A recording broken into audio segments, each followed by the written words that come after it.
We're joined this morning by Baton Rouge Police Chief Carl Dabadie, who's in town this last night for the big Bossier banquet.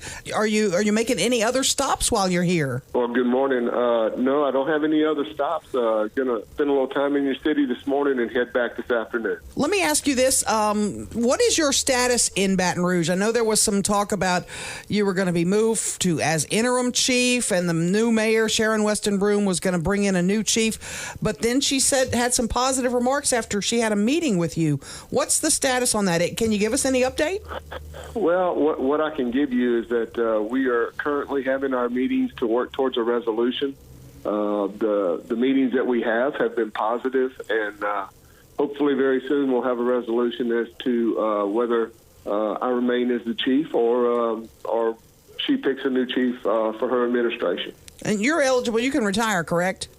That is correct. Okay.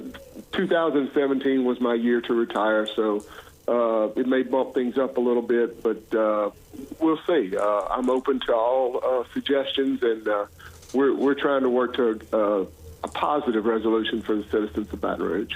You had a tough year, Chief. Baton Rouge was I just don't know how you come through that.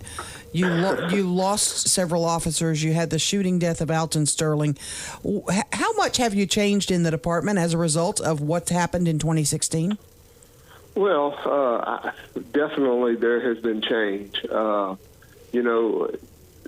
Incidents like this, I told a group of people not too long ago that I was sitting right before the Alton Sterling shooting occurred, and I was speaking to a group of people, and I said nothing like that could ever happen here. We're just we're the capital city, but it's the small town vibe that you get in Baton Rouge, and I just never thought that would happen there. And July 5th proved us wrong, and it's something that you don't prepare for, and it really knocked the wind out of us.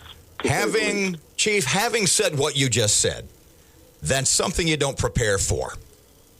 But now police departments all over America have to prepare for that. What would you tell them how to do that? How would you what advice would you give them? Well, I wish there was a silver bullet that you could give them that would prevent it, but you have to give them the preparations. You have to talk to them about being ready and having those operational orders and those plans in place. You don't want to have those type of plans, but you got to start talking about protests. You got to start talking about riots. You got to start talking about getting in your community now before something like this happens. Making contact with your community leaders, your faith-based organizations, your groups that are in your community that are the ones that you're going to deal with should something like this happen. And you got to start making those relationships, and you got to start communicating now to avoid it. This is not a facetious question, and I want you to finish your answer. Have you thought about being a consultant? Yes, I have. And for a matter of fact, I've already done a couple of those already at this point with a couple different cities to kind of prepare them. And from our experience of what we went through, you have to have these plans in place. If not, you will have people will die, businesses will be burned, things will happen. And you as law enforcement are basically, 10 years ago, we were there to protect the community and keep people from breaking into your houses, the drugs and stuff. Well, now you got to add this layer into it also. Would it be fair to say that unless you've been through it like you have, unless you've walked the walk like you have, you don't know what you don't know? That is correct. Learned a lot through this endeavors, or the endeavors. We had 3 incidents within a month of time frame. The Alton Sterling, we had the officers shot and killed or murdered, and then we had the floods came. So it was a very trying summer, and without those communications and without getting in the community and being a part of the community, law enforcement for years has had the thought of, we're just law enforcement, we're going to do our job, and we don't need to do any of the community stuff. Well, that's all out the window. Law enforcement has to be a part of the community. You have to be in that community, and you have to be rooted in the community, and there has to be buy-in on both sides.